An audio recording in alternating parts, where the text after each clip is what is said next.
ও ভাই দিয়ে মই দিত হাল বয় তো তো আজকে আবার হঠাৎ দিয়ে ঘোড়া দিয়ে মই দিতেছেন আর ঘোড়া দিয়ে মানে কাম কাজ করতেছেন, এটা কিরকম কথা এটা?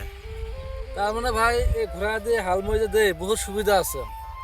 আজকাল ট্র্যাক্টর লাগলে খুব তেল মারা লাগে, 500 টাকা বিঘা হাল বয় দেয়, তাও ট্র্যাক্টর আসে না। খেতের মধ্যে কামলা নিয়ে বসে থাকি, ট্র্যাক্টর সারা দিনে উঠতে হাল বয় রাত আসে খেতের মধ্যে, তো রাত তো কামলা বসে থাকবো না। তার জন্য বাদ দিচ্ছে যে গরু হালো নিগে, গরু হাল তো বয়ে পুষো না, ওই জন্য দুটো ঘোড়া কিনছি।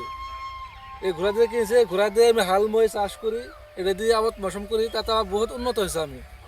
তাহলে এক কাম করেন তো, দিয়ে ঘোড়া দিয়ে কিরকম করে মই দেওয়া যায় একটু দেখি। আচ্ছা আমি দেখাইতেছি।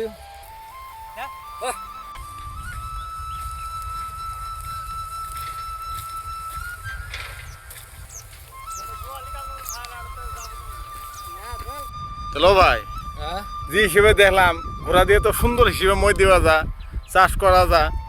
তো আপনি তাহলে যে কৃষিক ভাইরা যারা কৃষি কাম করে ওরা তাহলে ঘোড়া কিনে চাষ করলে বা আবাদ করলে ভালো একটা সুবিধা ভালো পাবো। একটা সুবিধা পাবো।